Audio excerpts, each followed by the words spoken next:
Hello and welcome to the latest Business of the Business podcast. I am your co-host, JP John Poz, for the two-man power trip, of course. Joining me is the doctor himself, Mr. Lavie Margolin. Lavie, how you doing today, sir? Hey, John, I'm doing well. I'm thinking about the Ultimate Fighters book in the shadow of Miami's UFC 327 with Donald Trump scheduled to appear. But the news cycle in pro wrestling never stops. Sometimes I'm like, what are we going to talk about? And something big dropped this week. You sound like Cody Rhodes. So, what do you want to talk about? So the NWA, we kind of thought that they carved out their niche on Roku, and they were kind of good with what they wanted. Kind of like it's kind of TV now. I was fighting against that for a while, but it's kind of TV, especially to the younger folks. But it seems like an actual TV deal is on its way, as dropped during their Crockett Cup. No official announcement yet, but certainly their announcer talking about it is kind of good enough. I believe Joe Galley. So Comet TV, for those that don't remember, Comet TV is part of the Sinclair Broadcast Network. ROH was even aired on Comet for a very short amount of time when they were transitioning from Destination America. They were kind of Ring of Honor was put on at the same time as TNA to kind of mess with TNA for some reason. I guess the deal went sour kind of fast. So they had a 26-week run on Destination America where they consistently did lower ratings than TNA, which wasn't a surprise. They were on Comet, but Comet was so new at the time that, and it's a Diginet, people still aren't sure exactly what that is, but especially then it wasn't a big breakthrough, and it quietly left the network. But Comet TV, they average 92,000 viewers in a prime time. So what does that mean? So skipping ahead, of course, of WWE and AEW, because we know those numbers. TNA, in terms of variety, so this is station averages. This isn't what the wrestling programs are doing, so we can have like apples to apples comparison. So variety 2025 most watched networks. So TNA is on AMC. So AMC did about 286,000 viewers on average. Comet 92,000. Vice TV, which has Wow, quietly has Wow, 37,000, and B&B and Espanol were both tied with MLW, which airs there, which has 3,000 viewers a week.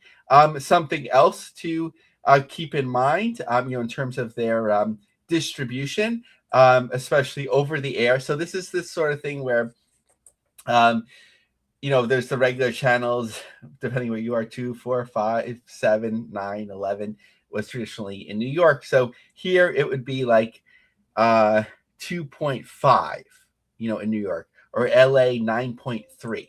So they're officially, according to Rabbit Ears, in about 84% of the country, 433 affiliates, which is, a huge number. It's more than market. So there's certain crossovers and station strength, excuse me. And then there's, of course, the cable TV and, all of the different services, that they could be on. So it's pretty widely distributed. And this, again, is in addition to whatever they're doing on Roku. They're on the Roku Sports Channel. They're also on Wrestling Central, which is just them, and Wow Wrestling. So NWA, sometimes I think about, like, is it even worth covering much anymore? But something cooking there, and they have their somewhere between 7 and 10 affiliates. Sometimes it it varies according to how that's how those relationships are. But I certainly if it's a monetary deal, then the NWA benefits from more financial incentives. If it's not too much cash, or like sort of a barter deal, which is, I believe, what Comet did in the early days, where they would give you a certain amount of advertising time, and then you can try to sell that or maximize that. Then that's less money potentially, but greater visibility, which is, I think, key for what the NWA is going for. Now, as far as TNA is concerned, I know you've got a lot of kind of interesting tidbits. I don't know if people would like this or not. I don't know. as far as your love or maybe the stain of TNA. I love Yeah. TNA, but what's the latest on TNA? Yes, people think I have time to care, like to be angry at TNA or You care were about them. angry. You definitely were angry. So what I was trying to do is a apples to apples comparison of TNA's live event business in 2026 compared to 2025. Even though 2026 will show a drop off, if anything, I tried to do it in a way that was most fair, meaning that I didn't count Slammiversary or the outlier shows, the Galen Center. We didn't have exact numbers, so I just looked at 9 what you would call sort of like regular events in 2026 and 9 Q1 2026 and 9 regular events in 2025. Something notable is that basically all of the events this year are more trackable, whether they're Ticketmaster or the Tix service, which I think they're partnered with, that WrestleTix can pretty much track it easily. 2025, not all of the shows. So we're looking at Q1 versus like basically shows over a whole year. So 2026 had a total combined attendance of, for 9 shows thus far, 13,729 out of a capacity which can vary, like sometimes it's like showing the seat map or whatever it may be, of 16,000. So 86% capacity utilized. We know the comp tickets this year, in terms of vet ticks, there would likely be more comp tickets, 2,332 tickets via vet ticks. So 17% of tickets were freely distributed. Still counting those vet ticks distributions, the average attendance in 2026 is 1,525. So comparing this to 2025, again, I took out Slammiversary and Bound for Glory and Rebellion, which lacked a full attendance, but WrestleTix did have it that 500 vet ticks were distributed. So they're comparable events. So total attendance in 2025 was 17,314 out of an 18,349 capacity. So 94% capacity utilized. Average attendance 1,924. Note vet ticks comps were only tracked for 3 of the 9 events, so that wasn't included. So are they up or down versus last year? Yeah. So this year versus last year, down 21% in terms of total attendance. Wow, In terms surprise. of Okay. average per event, down almost 400, and less capacity utilization. So, John, what do you think about these numbers? And I have some theories, but what do you think the reasons are? I don't know. I'm kind of surprised that they're down. It just seems like I don't know. Maybe all wrestling right now seem maybe just a bit down. Even WWE, I know they're supposedly still red hot, but they definitely seem down to what they were. Meaning that like when me and my son went to a house show last year at MSG, this year we're at a hockey arena. You know what I mean? Like so, it definitely seems maybe down. Maybe TNA starting to feel that a little bit too. I was just surprised. I thought they had more momentum going. I guess maybe that's just like a mental model I had in my head that they did, but they don't. Yeah, like I think that's a fair point in terms of the overall business. One of the things I didn't have a chance to do was to look at the um, NXT numbers, because sometimes TNA kind of feels similar to that in terms of type of venues that they're running and so on. But besides the overall business, so in 2026, TNA moved to a significantly larger linear platform on AMC, averaging 250,000 viewers. So you'd think that would help, but often we see that doesn't make a big difference. It's sort of depending on how hot the promotion is or timing, that sort of thing. So why the drop? So here are my theories. So one of them is that there was a lot of momentum behind Joe Henry, who peaked through much of the year into October, and even when he left in October, tickets had been on sale for other events, so it would have helped them. Such a scenario is difficult to replicate. TNA's crossover appearances on NXT were also more buzzworthy and fresh. You often don't hear like a lot of coverage of, that, oh, TNA person was there, because they're kind of always there, right? One additional factor, TNA, so this one I can't prove, but this is my true theory. In 2025, TNA was aggressively pursuing a major U.S. television distribution deal. This likely created a strong incentive to fill arenas by distributing as many complimentary tickets as possible, ensuring buildings looked hot for potential partners and media coverage. With the AMC deal now secured, that particular pressure is eased, potentially leading to lower comps and a more normalized floor paid attendance. What do you think about that, John? That I don't know. That kind of makes sense. That kind of could be in line, definitely. Okay, so that's up to date. So we'll certainly come back to that later. One of the things that was trending, though, that isn't in the analysis, where people were pretty critical of how they were doing for Rebellion. So as of the last tracked, there 2,207 tickets were distributed. This is a setup of 4,619 in a building that's 13,443 large. So there were the big TNA outlier events last year. Some controversy in the show in Massachusetts, certainly. And however, Long Island was filled as well. But 2,200 seats, and this was a few days before the show that would take place on April 11th. Like, that's not bad for them, especially how they're doing this year. Like, Yeah, not at all. Yep. Yeah. That's not a bad number at all. Yeah. Yeah, I don't think that was a reason to panic. But, like, we'd have to see this year, like, we'll talk about them not coming back to Long Island, even though we thought that they were. It was announced. But outside of outlier events, this is sort of like what you would expect, no matter how large the building is.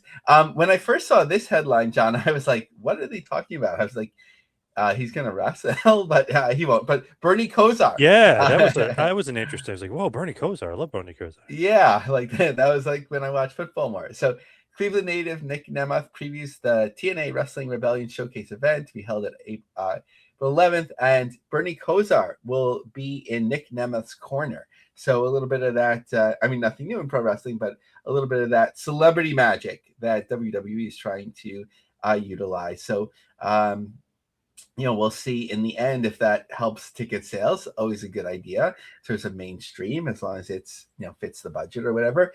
Now, what's ahead? What's after that? April 14th in Syracuse, 942 tickets distributed thus far. The following day, 828 tickets distributed. Sacramento, May 14th, 590. Now, who reported this first? Okay, John Alba at SI Wrestling. So interesting, and this kind of makes sense. Russell Purist had shared this. An industry source said that concerns over travel and event logistics were the primary reason for TNA Slammiversary not being held in the UBS Arena. The New York City area is set to undergo significant transportation stress during the 2026 FIFA World Cup. As a result, New Jersey Transit will be altering operations in and around match days, with heavily increased tourism expected for New York City. This is also expected to affect operations at Penn Station, where the Long Island Railroad and Amtrak also operate. The source indicated that due to the increased stress of tourism, alongside New York City Pride Day, which also occurs on June 28th, it was determined that it was best not to run the event in New York City area. So, especially in terms of the first reason, FIFA, that seems to make a lot of sense. John, I read that Penn Station, there'll only be certain parts you're allowed to go if you have a ticket to FIFA. What's crazy? So I know somebody that's doing like the production side of things, and then I talked to somebody that was doing like the security side of things. So I said, oh, if I'm not a big soccer fan at all, but I go, it just seems like like a happening. Like it just seems like something to do. It's like if I wanted to, it's like, should I go? They're like, first of all, good luck. They're like, the traveling is going to be horrible. Like these are the people that are like associated with the event telling me don't even bother. Like it's going to be too crazy. So I believe it. And then just talking to people that are in it, it just seems like it's going to be just wild. Like almost like we can't handle it. How many people are going to be kind of in here for that? Yeah. So it's going to be, it's in multiple sites. Like, yeah, I think so. Yeah. Okay. So multiple sites, and then I just assume multiple games per day. Yes. So that's pretty crazy. And remember in Miami, there was like fans that like crashed the gate. Like I forgot what it was. That was crazy. Yep. Yeah. So I think, wherever people are coming from at their expectations of engaging in soccer or football, it could be crazy. That makes a lot of sense. The the Pride reason just seems like, okay, whatever. It actually would have probably benefited TNA a little bit to actually tie themselves into the Pride event, because they have had a number of tie-ins in that way. So that might have been a little bit of like a benefit for them. But obviously a crazy day all around. And so June 20th, they'll actually be in the Agganis Arena. Is that where they claimed to set their record last year? Wasn't it? I thought so. I thought that was Okay, I'm the looking it arena. up. I should have looked this up earlier. On the campus of Boston University. I think they were in UMass last time, right? We'll have to check. Maybe not, because this is about the same size venue. But this is in Boston proper, so I feel like it's somewhere different. Let me see. What was that? Bound for Glory? Mm-hmm. Oh, that was in Lowell. Lowell. Okay, yeah, because I think last time they were kind of calling it Boston. So this is something different, but a different venue of about the same size. So actually, I think this is much smarter for them. Much easier to centralize things in Boston than Lowell. So basically, they announced the rest of the year, which I think is a really smart idea. Some things obviously to be finalized, so not everything announced, but in terms of the dates. So now they know to probably to tell talent, besides the dates we're going to pull you from that aren't TNA, be available for these TNA dates. But we'll talk about that in a little bit. Yeah, so, I was hoping to talk about that with somebody, but hopefully they, because I want to talk about that. That is just intriguing to me that they're being pulled. But what is the reason? Is it WWE? Is it AMC? Is it some other partner? Like, I don't kind of understand that. Yeah, so what did Carlos ever say? Like, for partner considerations? Yeah, so and partner concerns. Yeah. Okay, that makes a lot of sense that it would be WWE. Like, I think there's two things here. One, I myself like in terms of bigger brands, which I'm not saying TNA is. We'll talk about that in a second. No offense, TNA fans, but like for bigger brands, I think it's better to keep your talent insular unless it's like a very strategic plan, meaning that like if AEW talent is everywhere, it's not that special, you know, when they come to town. Like if you've seen your favorite wrestler or whatever. Obviously, there's the AEW brand experience, which might appeal to some people more. But like if TNA wrestlers are everywhere, like, you know, what's the big deal? Like when TNA comes to town. But you can only do this if you're actually paying them a full salary, full wage, where they're not counting on extra money from these things. Otherwise, you have to make it really clear to them, you know, what the parameters are. What do you think about that, John? Yeah, that's true. You kind of want to make them more special. That's for sure. So not wrestling as much. I was just talking to Mike Santana, though. He likes it for reps.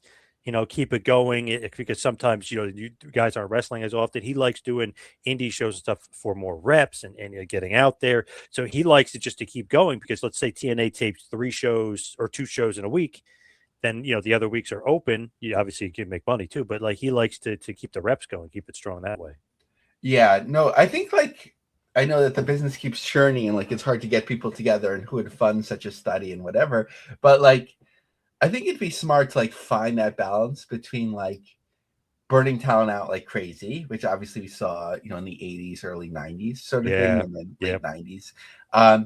And being kind of stagnant where there's like once a month you come together for a TV taping or every 3 weeks or whatever it may be, like, and talent do talk about staying in shape and it's not the same in a training center, whatever it may be. Like, you know, talents that actually do this, that have been through these cycles, who can reflect on like injuries and, you know, having their best matches and staying in shape, whatever it may be, like kind of like develop a best practice plan and then figure it out like as a business, each business for themselves, each wrestling promotion for themselves, like what's the optimum need, and if we want our wrestlers to perform best, who should we partner with, and, you know, farm them out or, you know, let them take their own bookings or, you know, whatever it may be. Yeah, that I don't know. It is definitely a delicate balance. That's for sure. And they got to be able to figure that out. So yeah, so they announced their whole year. So June 6th and 7th in Denver, Colorado at the CoBank Arena at National Western Center. I should have done this before, but I'm just curious. Cobank Arena National. Okay, so that capacity is okay. Actually, I won't be able to do this that quickly. So maybe theater capacity, lifestyle. Okay, so there's a theater capacity of 5,000, but actually we'll do that next time. More complicated than seen. June 28th, Boston Ayanas Arena. Wednesday, Thursday, July 1st and 2nd, Albany at the MVP Arena. So this is like a good example of a big building, but it's not that busy. When I went for my doctoral graduation, dropped it. But last year, and I was looking at like outside, the MVP Arena. It had whatever was upcoming, and there was like basically kind of nothing at the time, right? So sometimes it doesn't mean that a bigger venue is costing you more. I would guess that like it's not that expensive to run in Albany because they're not that busy depending on the time of year, right? With the arena football has been pretty solid there for a while. I'd assume that they have an AHL hockey team or some equivalent like that, but it's not always like we're talking about venue capacity. It's not that always you can maximize that. Interestingly, Thursday and Friday, Licoris Center. I think that was the scene of one of the big pay-per-views years ago, but this is a place that AEW has utilized a lot. Credit Union One Arena in Chicago in August. Brampton, where they did well last time, August 27th and 28th in Canada. Then they like the Boeing Center, September 24th and 25th. Tampa at the Yuengling Center, October 14th and 15th, to be announced. November 15th, Edmonton. November 18th, 19th, Calgary. Was this the 18-19 that they were hinting about? Did they ever have a payoff to that yet? I don't know, because they kept putting dates out, right? And like numbers. And I didn't kind of understand. But if they did, and it is the shows, like the schedule, I didn't get them saying that was the payoff. So I'm kind of anxiously waiting. Yeah, that's so weird that they did that and it kind of didn't have a payoff for it.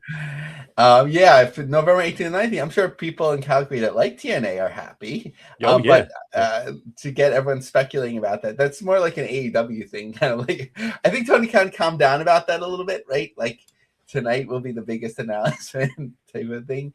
And it's like, Christian is here. It's like, oh, okay. Yeah. That's nice. December 10th and 11th will be announced later in the spring, as they say, and 17th and 18th, El Paso County Coliseum. I think that's a cool venue to run. And like you were talking about, your recent guest, Mike Santana, his contract is set to expire this summer. Any insight on that? No, I just was kind of, throwing that out there to him and we're not about his contract being up, but he loves TNA, he wants to stay there. But speaking to other people, man, there is interest by WWE, and that's like one of those things that is so obvious that I like, it's not even funny. Like, obviously there's WWE interest, and you could tell there's going to be WWE interest. He's a guy, to me, slam dunk, going to be in WWE. Absolutely. Maybe even bypass NXT. It's sort of like that sort of thing now where do you see TNA as sort of like the polishing school for WWE where they spotlight someone, get them hot, and then they go to NXT or WWE. Join. Just like Joe Hendry. Yeah, just like Joe Hendry. Yep. Yeah, and do you think that, like, obviously there's a lot of benefits to being with WWE. Do you think that's ultimately like a positive or negative for the brand? To me, that could be a negative, but there's a possibility maybe that the guys will come back and, pop a rating, or, you know what I mean? Like the AJ Styles thing, like, oh, you get AJ for a little bit. So I don't know. It could be good and it could be bad. It could be both. Okay. Sorry, John. Producing as we talk. Our guest may join us towards the latter part of our window. So we'd love to benefit and take whatever is available, of course. But a little bit of talk potentially with our guest, depending on the timing. But the Death Vegas Invitational, that's going to be carried on New Japan World. What did you think about that, John? Wow, I didn't realize that. Why is that? Is New Japan somehow involved with that? Yeah, so and I don't completely understand, John. So I think Desperado, from New Japan? Is he like kind of like a death match type of guy? Not really. I mean, kind of a little No. bit, but not really. Yeah. Okay, I don't even know who that is, but Despy, come on, El Desperado, Despy. okay. Yeah, So, yeah. um, actually, 18th and 19th. Um, so they, New Japan. You see, like every once in a while, they'll like use this content, for their New Japan World. So maybe it'll be on Triller as well, because it's kind of like a collective type of thing. And then also to have it on New Japan World. But New Japan, they, I don't want to say they have one good market in the US, or one. I think they have one market that they can really count on solidly to draw for them, especially with G1 Climax show. 2,391 tickets distributed. July 11th show, G1 Climax, but in a pretty big venue that could seat up to 9,444. Of course, no expectation of filling, even with Tanahashi's retirement show last year. I think that topped out 5,000 to 6,000. But I think doing quite well. Still, though, that was a great draw last year. Shows you the power of Tanahashi. Obviously, 50, 60,000 people, whatever it was at Tokyo Dome. We sold out for his retirement show. So he definitely is a draw. This year, definitely not as big of a draw. My only thing with New Japan, and obviously, if anybody watched Dynamite, you saw it. United Empire was on. I know the big hubbub was that they didn't introduce them properly and give them this whole big video package. So a lot of people didn't know who United Empire was. But the IWGP World Heavyweight Champion is Will Ospreay's protege. He's 23 years old. Callum Newman. Tony Khan is looking at him like if you're scooping him up. So it's like, damn, once New Japan gets somebody, again, like the TNA thing, once they get somebody hot, it seems like WB and NXT is going to take them. It seems like with the New Japan, as soon as they get somebody hot, AEW is going to take them. Yeah, that's true. I feel like AEW has been best for AEW. And John, while we're talking, I put a little something into the chat as we're producing. Okay, awesome. So, but I think AEW has become a better partner for CMLL and New Japan than they had been in the past. I think at first they were kind of like grabbing everything, like with AAA. I wouldn't say they were partner of MLW, but sort of like. But I think that Tony Khan has settled in a little bit and maybe been more thoughtful with the relationships. Now, with that though, I just wonder if there's kind of a negative sentiment. Let's say even CMLL. I know the guys can still wrestle in CMLL, but they're signing Hechicero and Mystico and stuff, and they're still in CML. But I wonder if CMLL, it's going to strain the relationship, because what if they have a show on the same day? Oh no, we need Mystico. No, we need him. How does that work and stuff? Even Gabe Kidd, he signed with New Japan Pro Wrestling, but obviously he signed with AEW too. So it's kind of an interesting world right now where they're kind of in two different promotions at once. One here in the US being AEW, and one internationally, whether it's New Japan or CMLL. But I just wonder how that relationship's going to work when hey, we got All In. Oh, but we have a huge, year anniversary show or something. You know what I mean? I wonder, there's going to be some strain on that relationship when they do stuff like that, I think. Yeah. I'm not sound too much like a therapist. Every relationship takes a little bit of negotiation, right? But it's true here. You can't always be me. You really have to think about okay, who got it last time, who got the talent last time, or what's the priority show, we'll make it up to you, that sort of thing. But I think also a challenge is for a talent that's ready to be pushed to the top.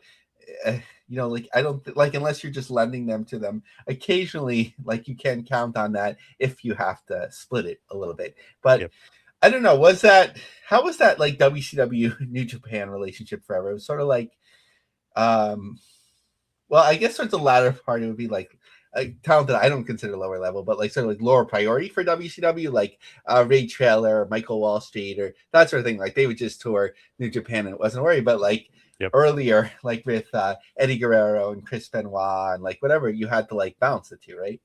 Yeah, and sometimes they would send Sting over there and stuff. So I mean, they were giving them some good stuff in the relationship. But it was funny. It's sometimes you have Muda and Chono here, and they wouldn't make necessarily booked them like they were booked in Japan. So there was always that like give and take. Even Scott Norton, who was kind of like more of a primarily a New Japan guy, he wasn't booked that strong in WCW. Wasn't squashed or anything like that, but not at all. But wasn't booked like a main eventer like it was in New Japan. I've come to appreciate Scott Norton so much more.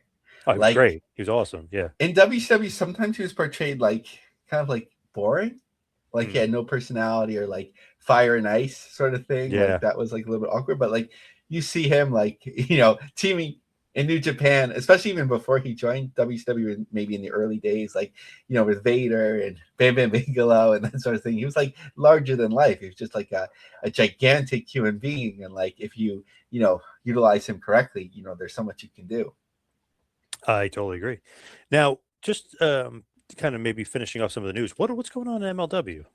So MLW has sold out their event in Charleston, South Carolina on April 12th.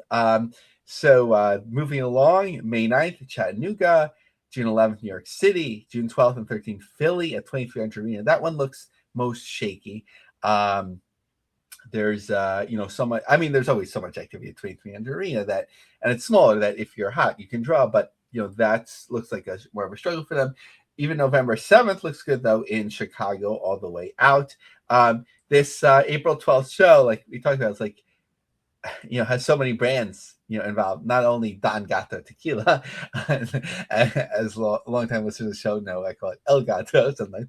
But MLW and New Japan present CML Fantastica Mania, right? That's a lot. Although they've done that before. May 9th, though, is looking really good as well. MLW TV taping fueled by Don Gato Tequila. As we talked about, let's see, June 11th, which is the June 11th. That's, shoot, I scrolled up a little too far. That's New York City, so that's looking good. That's probably a sellout. 2300 Arena, that has most of the tickets remaining. And November 7th, the Azteca Lucha show is looking good, so that will probably be a sellout. That's another thing, though. That's kind of weird. They were doing a show on April 12th. And AEW has a pay-per-view on April 12th, and it almost seems like they could have used some of the guys that weren't in AEW. So even that's kind of weird. I know MLW and AEW don't necessarily have a relationship, but they're kind of friendly and they kind of exchange some talent. So even that is get kind of weird. So it's like, why the hell would you run a day on April or a show on April 12th and AEW as a pay-per-view? Weird. Oh yeah, that's a good point. And that pay-per-view would have been well known in advance, but sometimes it's just hard because for whatever reason. I mean, I'm sure it is advantageous to them. South Carolina, right, is their hometown now. So, you have that. So you have to have the right dates and the right talent available. I guess it just depends on because they're selling it out. So it's not a problem in terms of live gate, but what talent, that you would have from New Japan or AEW, or CMLL is not available. Is Mystico on the pay-per-view for AEW? He's on Collision. I didn't see his name on the pay-per-view for AEW, but I did see him on Collision defending the Trios title. So that's Saturday, and then the pay-per-view Sunday. So I don't know if he's just leaving there and not on the pay-per-view on Sunday. I'm not sure how that's going to work. Okay, that might be something like that. I'm not sure if there's enough time to in the old days, right? You start out the show and then you fly. I mean, with AEW, you probably have time, right? Because they're so long. Yeah, for sure. He can make it like, hey, the 14th match just started. Mystico just got here. You know what I mean? Yeah. It's like hopefully this pay-per-view is less matches though. God. Oh, really? So. Okay. I hope so. Anyway, who knows? Okay. Yeah. That's just that's been one of the things where I mean, it was cool with Ring of Honor in the early days because people weren't doing it. Where you would go and you'd be getting all these matches. Yes. And that was just part of the draw, but that kind of became tired and worn out. But it was also something where I would take the bus trip and you'd be like, okay, I know I'm committed here for about 7 hours. So you just have to know what we're getting into. Honestly, and I know people are going to go crazy and they're going to disagree with me, but that kind of turns me off. If I think the pay-per-view is going to be that long, I'm not interested in that. I don't even care how good the match is. By the main event, I'm going to be sleeping. You know what I mean? maybe I'm just old and whatever. Because the old Ring of Honor shows I used to go to, and I remember Gabe used to say, because the fans were like, "Gabe, the show's too long," but you kind of enjoyed it because I was younger and I didn't care. But now that I'm older, like, man, I cannot sit through a long pay-per-view like that. Just crazy. So when I look now, it looked like there was less matches, but you never know with Collision because sometimes like, oh, we just added 3 more matches for the pay-per-view and stuff, and then it'll be 14.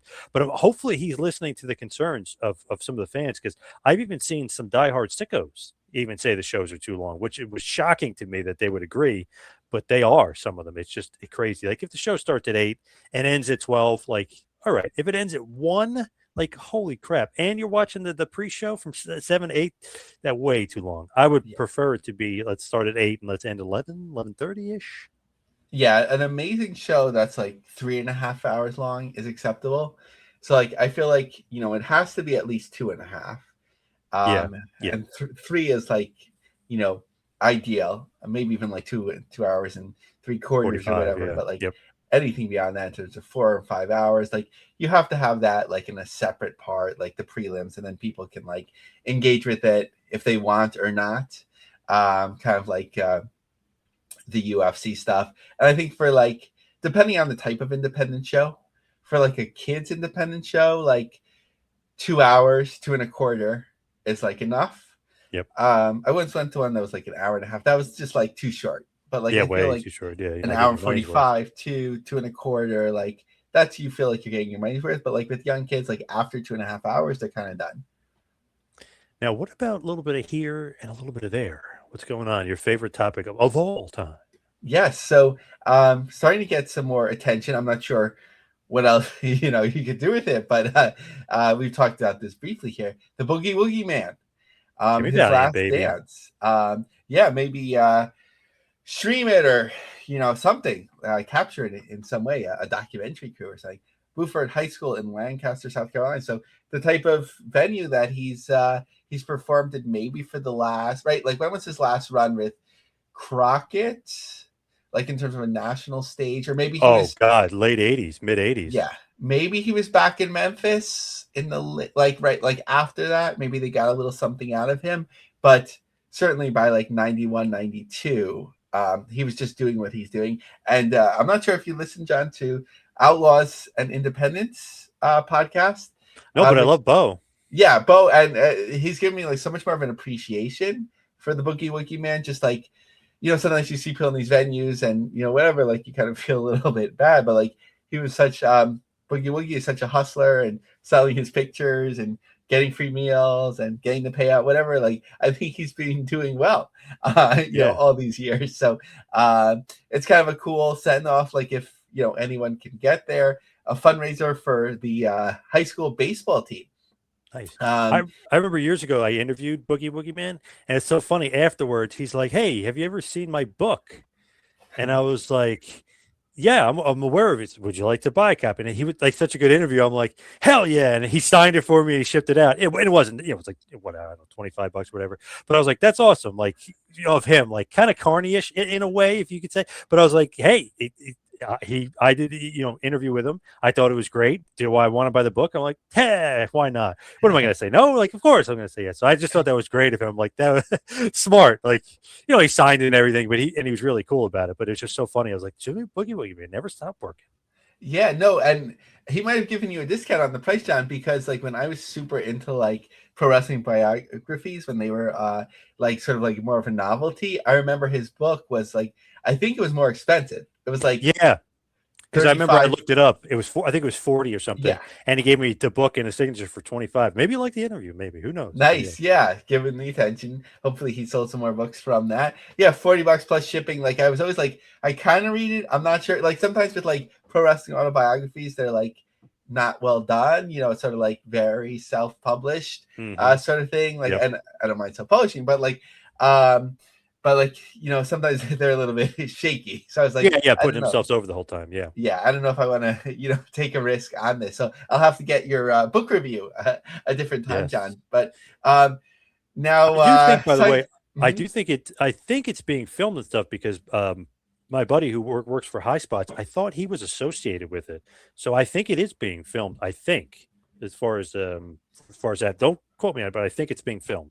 No, that definitely makes a lot of sense. When have we known Boogie to miss an opportunity, right? Yes, yes. um, so I'm just coming off Passover, John, and last night I'm looking through my feed, or actually I got an email from Sukiban about it, and they're running the Hammerstein, and I was like, oh man, What? like Wow. yeah, I'm like, if anything speaks to me, John, I was like Sukiban Hammerstein, so I got a fourth row ticket. I like to have the access to the aisle just to come and go as I need to, for $100 plus $30 handling fee, which in today's wrestling environment, it feels not that expensive. But I um, love that WrestleMania, by the way. Did you see that the other day? No fees in the tickets. I was like, man, that if that doesn't sell people, I don't know what will, because those fees are a freaking ripoff. so I haven't followed it that much on, like, with the CM Punk, he was like, he's sort of to be like a face. He's talking about how expensive tickets are and it's not fair. Yes. What is that like whole angle? Honestly, supposedly anyway, it's a work shoot where he's basically saying that TKO and making fun of Pat McAfee mixed in, saying that's why McAfee's on TV because of TKO. That's his boy. His agent's getting him on TV. His agent's Ari Emanuel, the owner of TKO, and he's saying, "Oh, and by the way, why don't you lower the tickets so the normal fan can go to the show?" Half work, half shoot. Obviously, that's 100% true. So I kind of like it in a way. And if they lower tickets all summer, I might go to tonight's main event at MSG. Nice. It'll truly be the summer of punk. So I was very interested in that Saturday night's main event, but my hope was that it would start late because that's a little bit early for me. And 8 o'clock, I think. oh, 8. Okay, Yeah, that's not so bad. yeah, or 7:30. Either Oh, one, but yeah, somewhere in that ballpark. but I was hoping for that, like, I don't Oh, even know. 11 Yeah, p.m. yeah, but I Really? don't know if Wow. any of them went live, right? Because they were all like taped in advance. So that Yeah. was more Yep. more of a fantasy hope for me. But Yep. that's very intriguing. But in terms of my schedule right now, the Sukiban and Victory Pro will be back in Yonkers at the VFW Hall in June. My You're going son, to that's the favorite show that he went to, and my wife liked it too. So we're gonna go. My daughter's not interested, but we're gonna go, three of the four of us as a family. you were going to another thing too. Oh, Bruce, Oh right? yes, yeah. Nice. Okay. That'll be because it's like a few days before the Sukiban show. So get some Springsteen in, although it's very very heavy on the politics this time, which is kind of annoying. No matter where you stand, but Yeah, it's a little. I don't know, like some of those guys. It's annoying as hell. That's why I loved like the Gene Simmons. He's like, I'm a singer. I'm an entertainer. Who cares what I have to say? Like I'm a nobody. Like I love that. It's like yeah, exactly. Come on, shut up. yeah. And if it's especially if it's like they're putting in songs that aren't even their songs, but they want to show like protest songs or whatever. Like Yeah, that's yeah, like taking away from the experience. It's sort of like whatever you say. Sometimes you can't even understand like what, let's say, Dave Matthews is saying yes. between sets. He kind of mumbles a lot.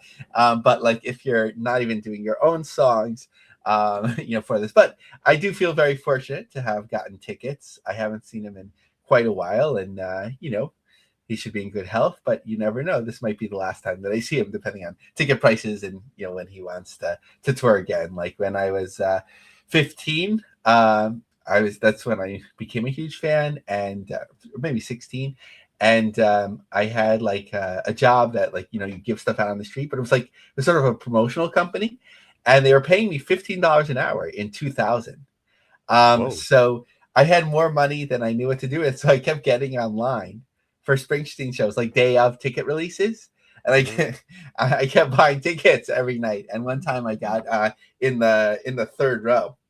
nice. With me, Springsteen, I'm so up and down on him. I don't know what it is. Like I saw him once in concert. It was doing the Rising tour. That's my favorite album. I loved like that whole further on up the road. All the Rising. Yeah, I just love that album. He was awesome.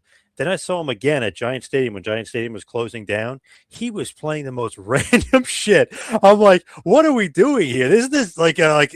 But a friend of mine that also went to the concert, he was saying that he loved it because he played stuff that he knew because he was such a diehard. I go, but I'm not a diehard. See, that doesn't appeal to me that he's playing random shit. And Jersey Girl, I'm not a fan of that song. So it's like I don't like he goes from one spectrum where like this guy's great, he's playing the hits, the rising, this is awesome, and then the next show he's playing random stuff. And where the gimmick where people hold the sign up in the crowd and it's some random song you never heard of, and he'll play it. I'm like, oh God, I'm like, what is this? But they're the diehards. So I feel like he does shows almost like AEW sometimes, like for the diehards, for the sickos.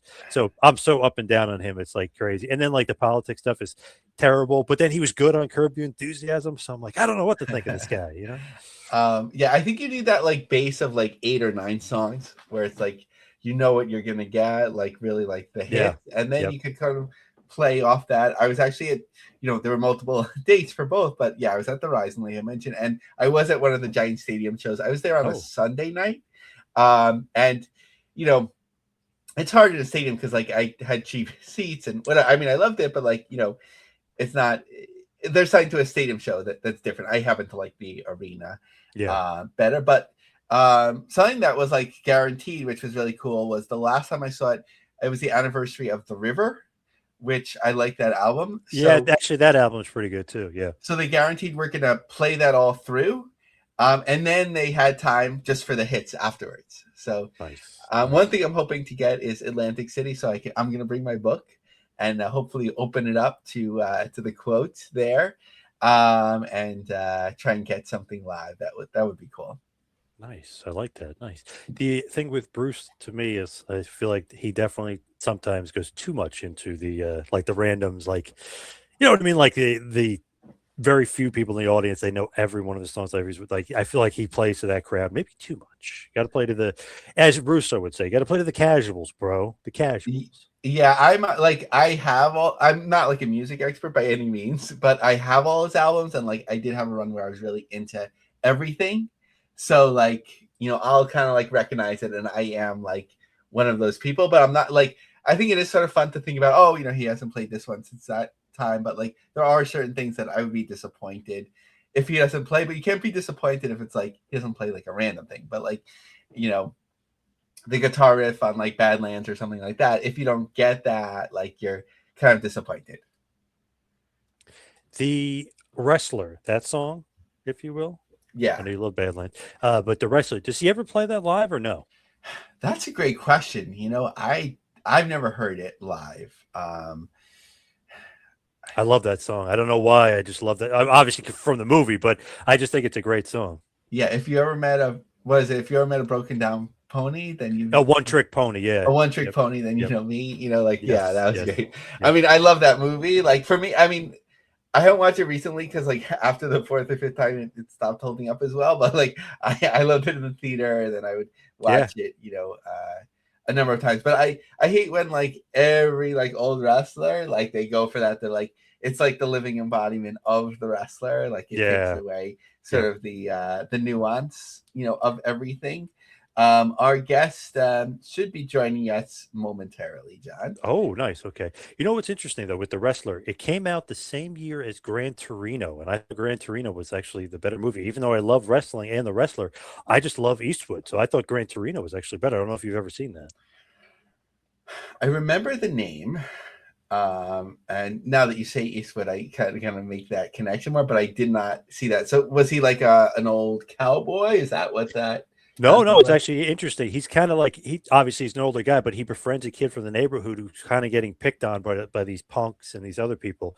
So it's kind of it's good. It's kind of like a redemption story for this old man helping this kid get through tough times in the neighborhood. But it's just Eastwood being Eastwood. I think he's a great actor, even though some people say he's not. I think he's a great actor.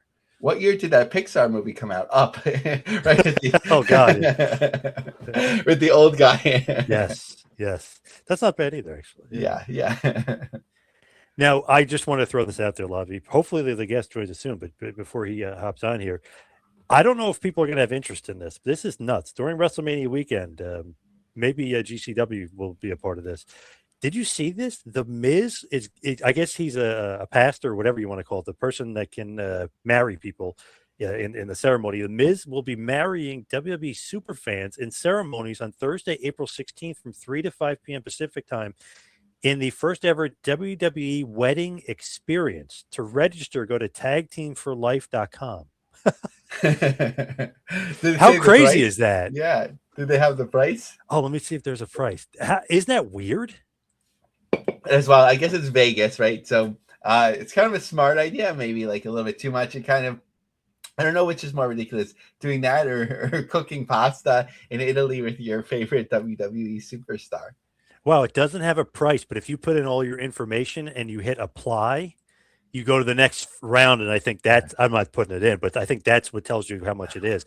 But that's so funny. It's like, wow, not only with, and it's a wedding, WWE, DDING, the WWE wedding. So man, like they'll do anything for a buck here. This is I guess absolutely crazy. it's probably one of those things that's so expensive that they have to contact you, right? Like for the Cody Rhodes thing, like, hi, Yes. I know you expressed interest in the Cody Rhodes bus tour. Yes. Here's some more details. Can we chat about it? Like they don't think you're crazy enough just to push the button to spend Yes. $10,000 on your credit card. It's more you have to have a conversation with someone just to make sure it's a serious thing, right? Yeah. An advanced sales technique, right? Yeah, really. It's like, okay, let's see if they apply, and then and then we'll put them on. Wedding officiant. That there's the term for Miz. Wedding officiant. That's what he would technically be. Didn't realize he had that, in his toolbox, if you will, his repertoire. I know he's hosting American Gladiators. I didn't know he was a wedding officiant. And it's an interesting one that it's the Miz, because kind of like like if you wanted to be special, like somebody that's serious or whatever, I'm sure he's a great person in real life, but like he kind of comes across like an asshole, like on the shows. Right. So like is that who you want at your wedding? But like there's so many like WWE wedding videos and all that sort of thing that it makes sense, because people come down to the music. I think if Cena wanted to get his license, that would go really well. I'm sure they'll sell however few out that they're planning to do, but I could see him doing really well. He will be the host of American Gladiators, which will be on Amazon Prime on April 17th. So Miz will be the host. Wardlow is on the show. Rick Boogs is on the show. Camille is on the show. So you got and Jesse Goddard is on the show as well. So you got a lot of wrestlers on it. I was going to say, don't forget one of our biggest fans and supporters, Mr. Pectacular. Yes, the man with the best pecs in pro wrestling and American Gladiators. I think that's where I first heard about the reboot, when he was allowed to share it on LinkedIn, of all places. That I did see it. Lavie, I can't believe this. The man, the myth, the legend, the returning guest, Mr. GCW, Brett Lauderdale, is here. Hey, Brett. Gentlemen, I have arrived, and is this my 10th appearance? 11. I really I may have let you down, Brett, because I usually do a count right before, but we're definitely in the double digits, so we'll get back to you on that. Okay, good. I want to be. I'm trying to get to number 17, so I can be like Cena, 17-time world champion, business of the business. Nice. So we got to start off hot here. What's going on with the spring break? What's going on with the collective? What's going on? Maybe pulling some talent. What the hell's going on? What is going on over there? Well, it is collective season. It's Mania season, so things always get crazy. They go in all different directions. Good stuff happens, frustrating stuff happens, but stuff is definitely going to happen, and that's what's going on right now. I feel great about spring break. It feels like this has been one of the funnest and most enjoyable kind of roads to spring break that we've had. Can you guys hear me? Yeah, sounds great. You can. Okay, I thought I froze. Sorry about that. This has definitely been one of the most enjoyable roads to spring break that I can remember. In terms of the planets aligning and the stories coming together and the performers being available on the right dates and the performances, especially. It feels like everything's kind of been hitting. And not only I think we've got the perfect mix for spring break between stuff that's wacky and fun and good wrestling for the sickos, and it seems like there's a good buzz and people are excited. So on those fronts, that's all the things we hope for. The rest of the collective doing well also. Bloodsport, another very solid lineup, doing things that only Bloodsport can do. And our new partners and our new shows from within, everything seems to be interesting this year and fun. So that's good. And then perhaps most interesting and most excitedly, also the Juggalo Championship Wrestling show is probably going to hit 1,000 people on Friday night after spring break. So I'm I'm happy for them and really excited and interested to see what they can do on this new platform in front of so many new fans. Bro, what a swerve, bro. Right? Yes. Dub, yeah. Yeah, they've got like the perfect storm going right now and a lot of momentum. And I mean, who knew that Vince Russo's next big splash or final splash, as who knows what it is, would come by way of the Juggalos, but it seems like they've got it going right now. There's people paying attention and people checking it out, and a lot of people on the fence that are curious that want to see what it's about. So again, I'm happy for them to have a big opportunity in Vegas at the Collective to introduce what they're doing to so many new people at once. Would you be interested in having Russo at JCW, because he will be in Vegas that weekend? So would you be interested in him with GCW?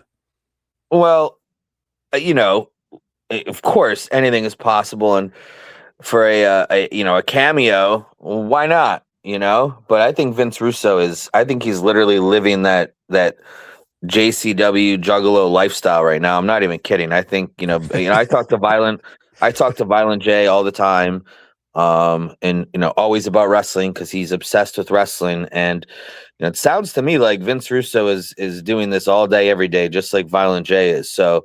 I don't think that Vince Russo is going to be out there looking for bookings or appearances anytime soon. I think he's really enjoying what he's doing right now. What do you think about TNA and then pulling guys? And then what do you think on the kind of the other side of the spectrum, AEW and allowing the guys to wrestle? Well,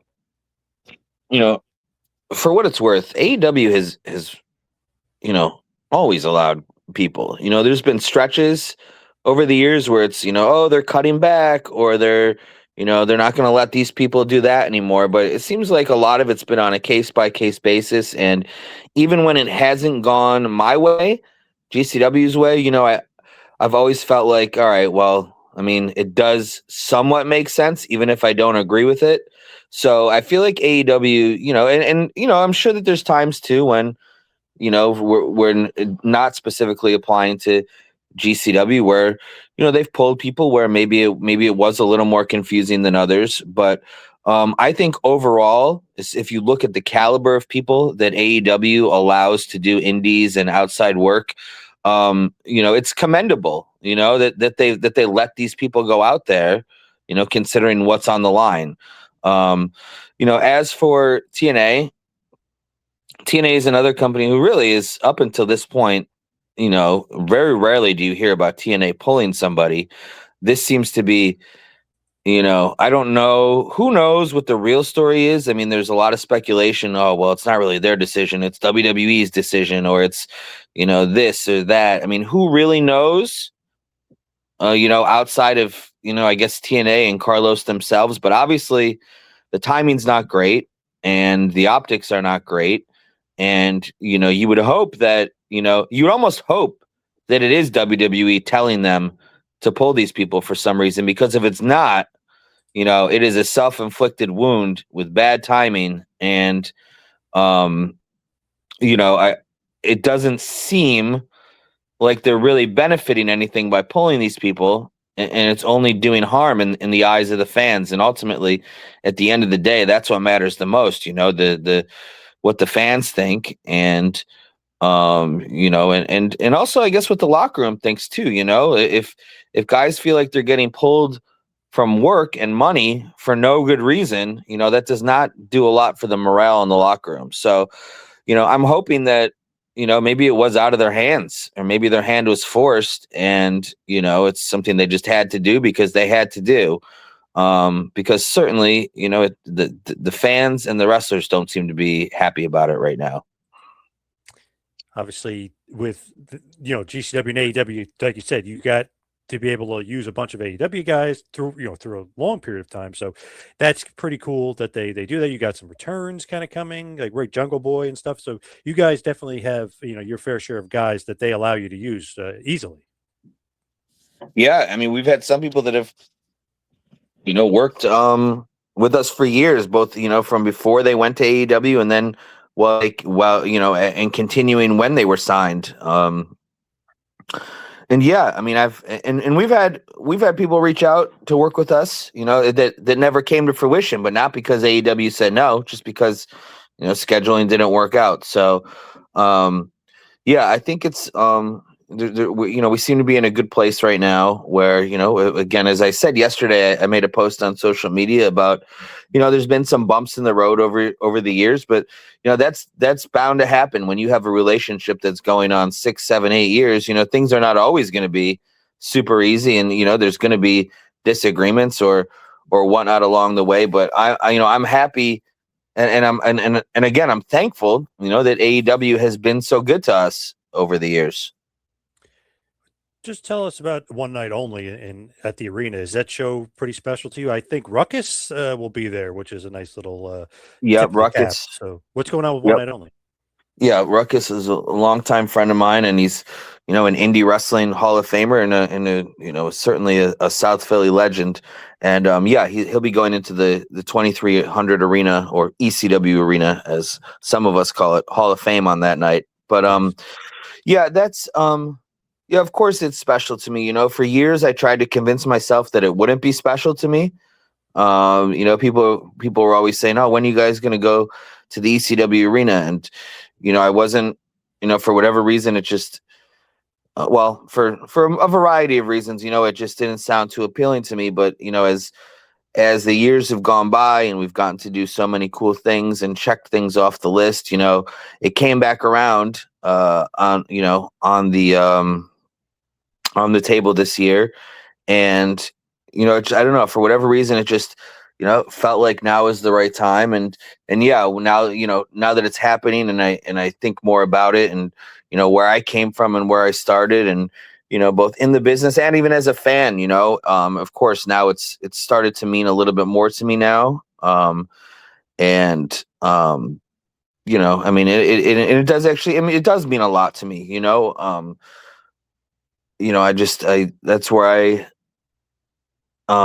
that's where I started in indie wrestling, in that building. I spent literally hundreds of nights in there, both at shows and at training and yeah, I mean, it's a cool place. It doesn't look the same as it did when I first started, but it's the same, it's the same earth, and the same, that same corner of Swanson and Rittner. And I'd be a fool if I said that particular building, did not and I'd be a liar if I didn't admit that was a big part of my life. So I'm happy and excited to go back. Let me hand it over to Lavie. I know he's got some good stuff. Yeah. So Brett, first I want to talk about something that's like sort of like get a little bit of insight behind the curtain and how something like that plays out. So of course, with Joey Janela's upcoming match with Brody Lee Jr., Janela touched upon some sensitive things which would have had to have been planned with the mom and of course Junior beforehand, where Joey said, "Your mom already buried her husband. She doesn't want to bury her son as well." Sort of like, how does this arc develop? Like, who brings something like this up? Who agrees to it? How does that play out? Well, of course, you say something like that. Joey's not just shooting that off the top of his head. Of course, that's something that's discussed and cleared, beforehand. And who knows, without revealing too much, maybe it didn't even come from Joey himself, line. So, of course, there's a fine line where you want to be tasteful and respectful to, the whole situation, but also, what are we doing here? We are doing pro wrestling. We're doing sports entertainment. We're doing a match between Joey Janela and a 14-year-old kid with a serious, wrestling, a serious position in wrestling. Brody Lee Jr. I mean, he is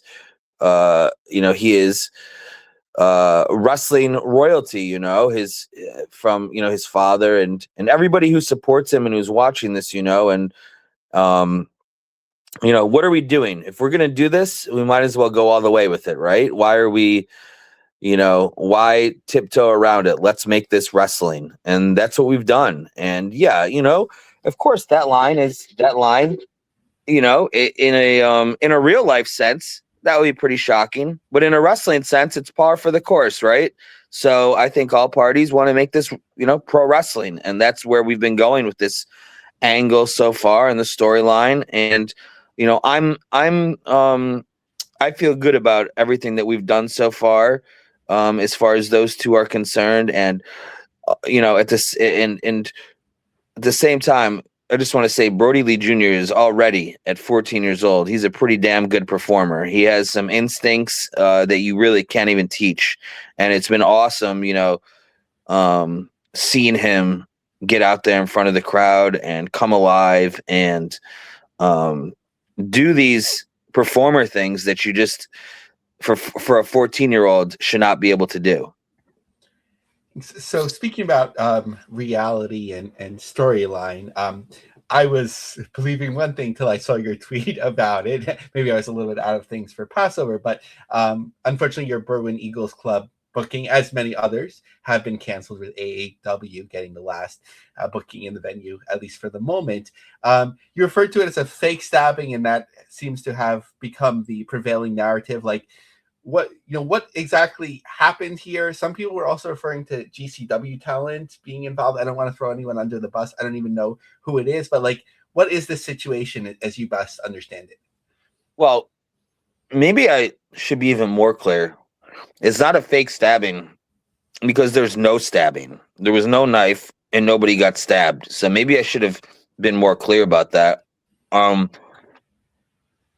It wasn't my show. I wasn't there, but I know tons of people that were there. I know the people from the building. I've seen multiple videos of it from pretty much every angle you can have. And, it's clear and it's obvious what happened, and it's disappointing. And, I tried to stay out of it for, and let whoever needs to handle it because, again, it's not my show. It's not my business. But, yesterday it became my business. My dates at that show, at that building, are canceled. And I didn't just have one date there. I had others lined up as well that hadn't been announced yet. And, it's not just me. I'm new there. We got to do one show there, and we had another one coming up in June, and then more later in the year. But there are some people who have been doing shows there for decades. And, all because these guys, acted about as stupid as you could. They assaulted a fan, and then tried to cover it up by making up a story saying there was a stabbing. Little do these idiots know, they go around saying there's a stabbing. That made it even worse.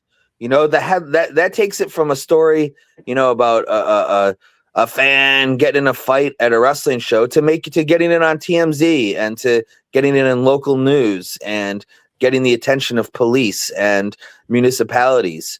And it's not as cool and funny, when the real world starts hearing about stabbings. They don't think it's funny like some idiots in a wrestling locker room think it's funny, and they did real damage here. They did real damage to a venue that's been that's got 20 plus years of wrestling history and additional history in that community. There's more than wrestling going on there, and first of all, they assaulted a fan, okay, and then they made up a story. I mean, the assaulting a fan was enough. I mean, you watch that video, it's ridiculous. I know at first, the one instinct from wrestling people is like, yeah, that's what you get for fucking around or for starting shit. But then you see the video and you realize, This guy was talking shit, but he didn't even throw the first punch. Okay. And then you've got all these wrestlers. They could have just grabbed the guy and thrown him out the front door, but they all wanted to show how tough they were. They wanted to show how much of badasses they were, and see who could be the one to knock him down, right? All these guys taking unguarded shots at a fan. I mean, first of all, the good thing is that none of these guys could throw a hard enough punch to put him down, which is pretty fucking embarrassing. I'm sorry for my language. To the fact where the guy stands there taking it all and then he walks out. Okay, if he did stab somebody, you're just gonna let this guy leave? You're gonna throw all your punches, be unsuccessful, and then just let him leave? But anyways, let's say he did get hurt. Let's say that fan did go down, and then they all stomp him out and they all punch him. And let's say that fan gets seriously injured where he has to be, taken out in an ambulance or go to the hospital or worse. What have they accomplished? Do they all stand there and high five each other about how tough they are and how much of a badass they are and chant RP dub, RP dub, RP dub? I mean, these are people with fucking really low IQs doing serious damage to the wrestling business. And now they've done damage to a legendary wrestling venue. And I'm sorry, like I said, I tried to stay out of it, but I mean, it's very clear. It's on video. It's on video. These guys celebrated it and made a t-shirt afterwards to celebrate how stupid they are. And, I try to stay out of it and it's not my business, but yesterday it became my business. And these people should know, what happened. Fans need to know what happened, and wrestling people need to know what happened, because it's not cool and it's not funny. So there you go. That's my answer about Berwyn. No, thank you. That's very helpful. I'm continuing to learn. So going back to the collective, at one point you announced spring break was over 1,000 tickets. How are things moving along now? Yeah, I think spring break, as when I last looked, I don't know, either yesterday or the day before, we were around 1,500, and it's moving steady every day. And the last week is always the biggest surge. So I anticipate that we'll probably hit 2,000 people or more for spring break again. It's a little harder to gauge this year because there's obviously and definitively a little less excitement and interest in WrestleMania, which of course leads the way for all of us. I think there's less people in Vegas this year for sure. And it's for a multitude of reasons, not just because of any perhaps diminished interest in WrestleMania, but also, the economy is challenging for many people this year.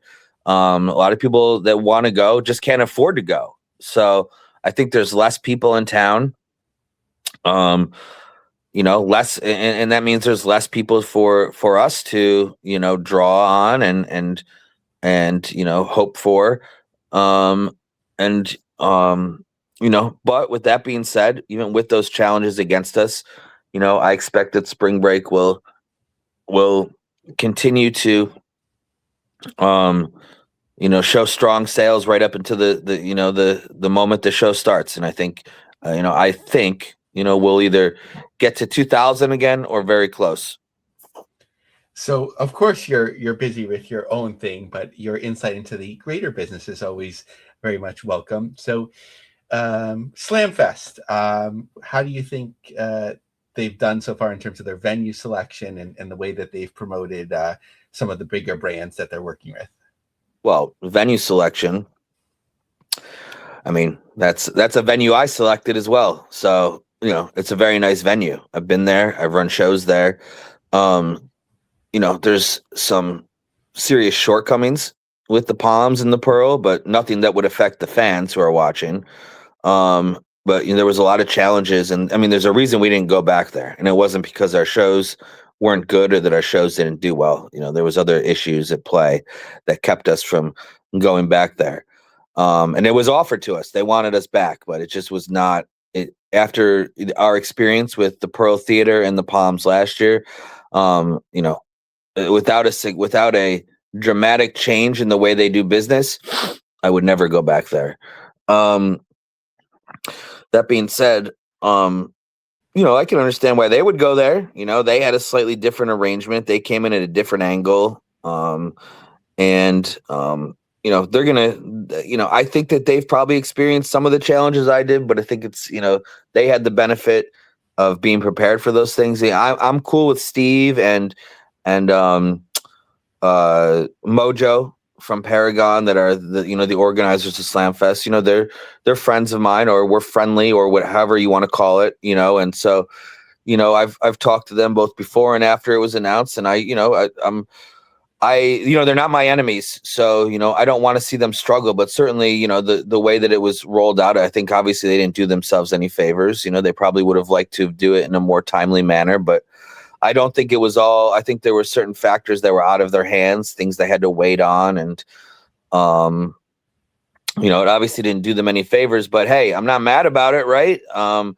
That's their business, and we have ours going on. But they have a strong lineup. TJPW, of course, is a longtime partner of us, and I would have liked to have had them back, but they went over there this year. Stardom always does great in the United States. CMLL, I mean, I don't know how CMLL would do on its own as a standalone, running a show on a weekend in the United States, but if there's any time that's perfect for them to be doing a show in the U.S., this is it. This is a great time and place to do it.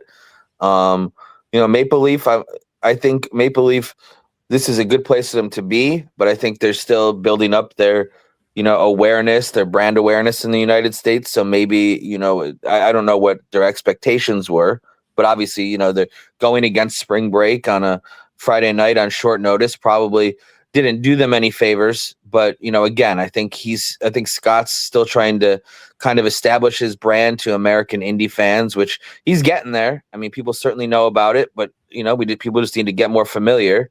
And then House of Glory. Yeah. I mean, look what they're bringing in. I mean, that doesn't even look like an indie wrestling show. It looks like an episode of, AEW and WWE and, NXT or whatever. The star power on House of Glory is insane. So, I think I commend everybody for bringing their best and going for it. And if you're a fan, again, if you're a fan, especially a diehard wrestling fan, it's almost too good. There's too much cool shit going on, and you can't make it to everything, which that's the worst part. If you are a diehard wrestling fan with no, allegiances or ties or anything, and you're just looking at straight up, what are the shows going on? What are the lineups? Who are the stars? It's almost frustrating because, you want to get to more shows than you can even physically get to. So in that respect, great for the fans and good on us, wrestling promotions that are bringing our best and putting our best foot forward. This is the time to do it. It's put up or shut up. It's, this is a showcase and you show your best, and everybody seems to be doing it this year. Speaking of partnerships, I've seen that the New Japan affiliate show under the collective will be on New Japan World. Will that also be on Triller? How does that all work? So the original plan was to simulcast it on both Triller and New Japan World. I think there's some more options have come up, and we're still kind of figuring out what the final game plan is going to be. But of course, we want it to be successful for everybody, including New Japan and El Desperado. And, we want to have we don't want this to be a one-time event. We want this to be the start of a strong partnership. So we're going to try to figure out a way that makes this work for everybody, whether it's simulcasting on New Japan and Triller or just New Japan or whatever it ends up being. I just want to make sure that it's good for everybody. So still to be determined. Yeah. So with new partnerships, sometimes there's only so many hours in the week, in the little WrestleMania week, which you're certainly maximizing. And there's no For the Culture this year. And last year was a little bit, of a transition with West Side Gun. How did it go with West Side Gun last year? And maybe, was it just not enough space to fit it, or maybe coming up with a different approach? Yeah. there was good and bad last year. There was I mean, first of all, they did a great job in terms of marketing and promoting their show. They drew a huge crowd.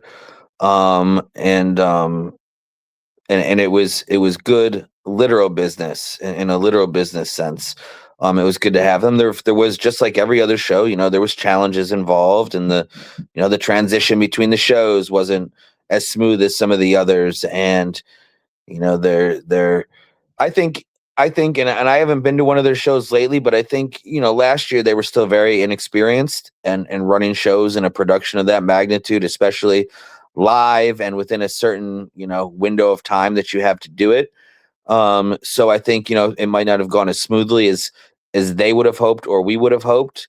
But I don't know I don't know what they're up to these days, but it's all a learning process, and they were, I think they were only on their third or fourth show when they did a show with us last year. So, I didn't necessarily expect them, I didn't expect it to be, 100% smooth. They're still figuring it out.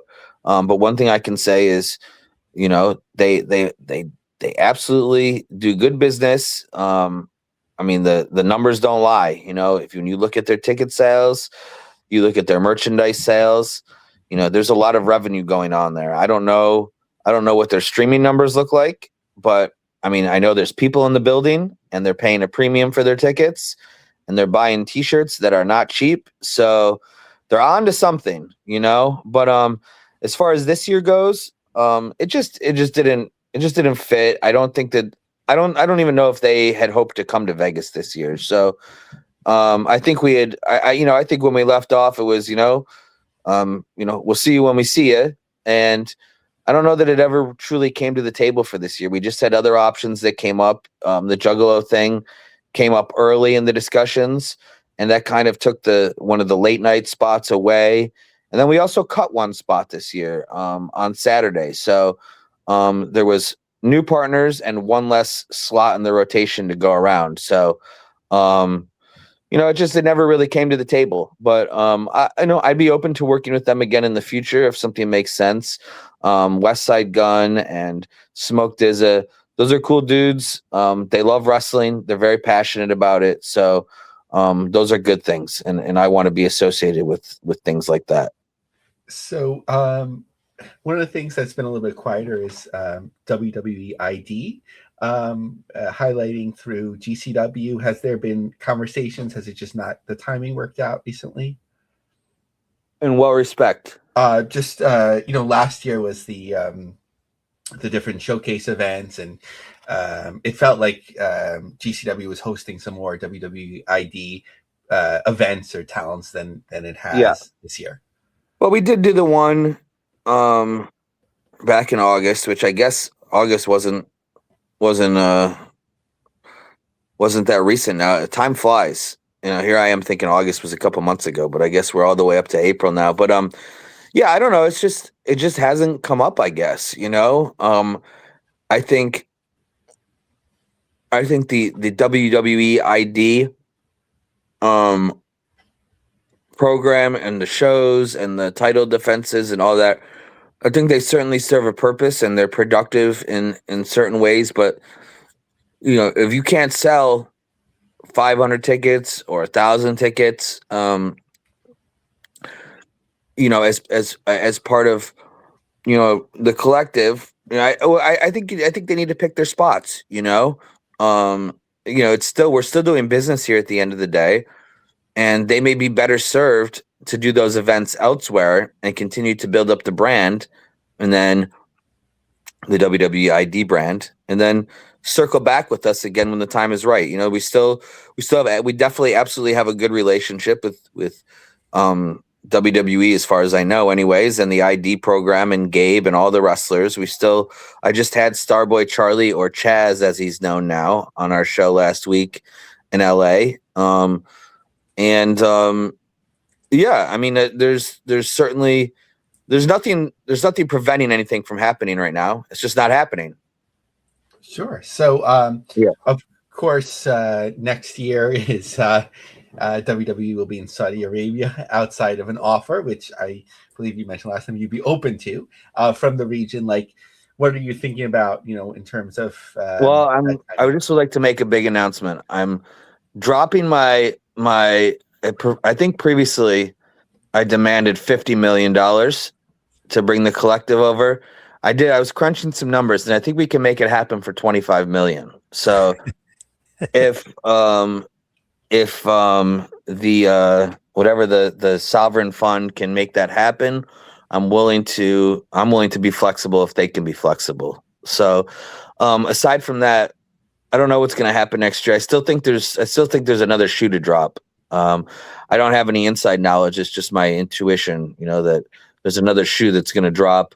Not to say that they won't be in Saudi Arabia. I'm pretty sure that's definitely going to happen, but I think there may be more happening, even from WWE. I still feel like there's going to be a 2-day, some sort of USA and Saudi Arabia thing going on. But that's just my guess. Again, nobody's told me that. I just feel like I almost feel like it has to happen. So yeah, no, that would be really interesting. So last question for me, and it has to include Triller. So I was pretty shocked with the PW Insider report about Adam Abdallah apparently gathering investors to make a bid on Triller TV. Obviously, Adam has worked closely with you on the Jersey City side of things. Anything you can talk about on that side? Have you gotten any information? I mean, I don't know too much more than what I guess the public knows, other than to say I'm not sure that it's that easy. At this point, Triller is in a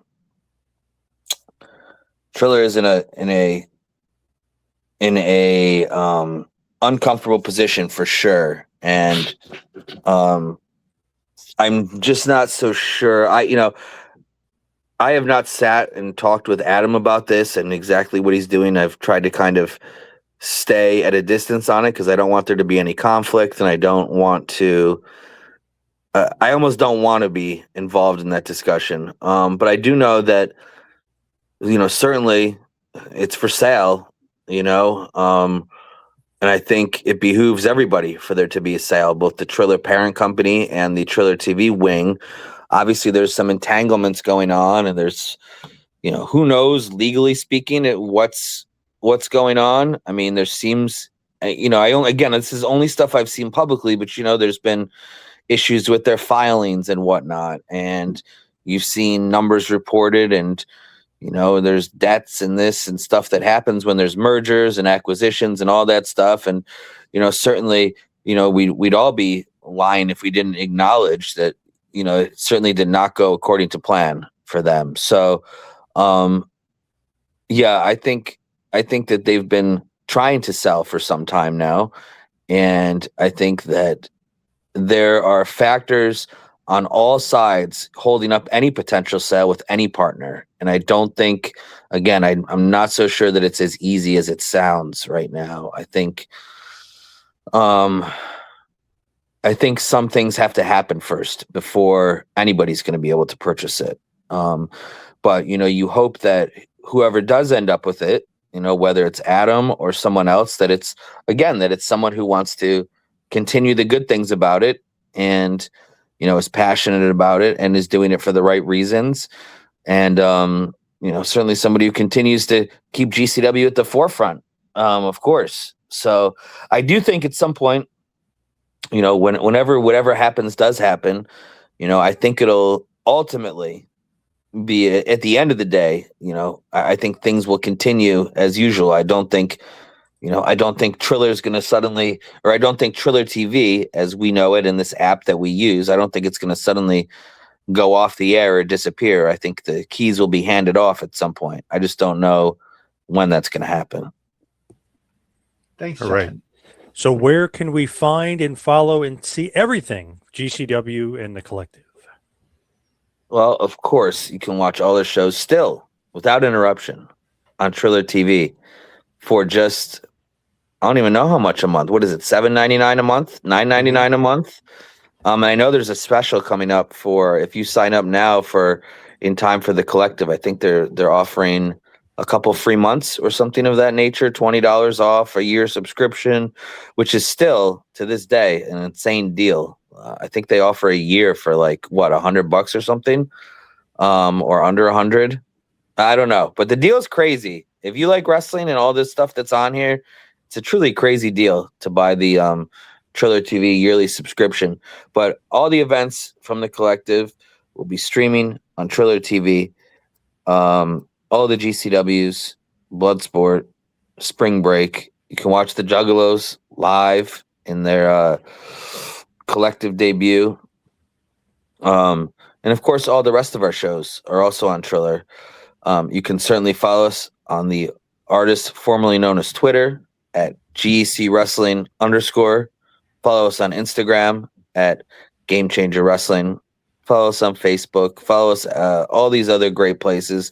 Hey, check out our YouTube, which we've been beefing up.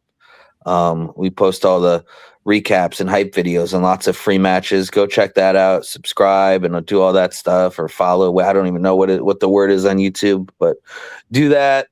And and certainly to keep abreast on all of the latest wrestling information, tune into the Business of the Business podcast and stay tuned to it. Yes. It's the best one going. Yes, and I hope to see you in Philly at the arena. I hope to make it to that show. So I hope to see you there. Please do.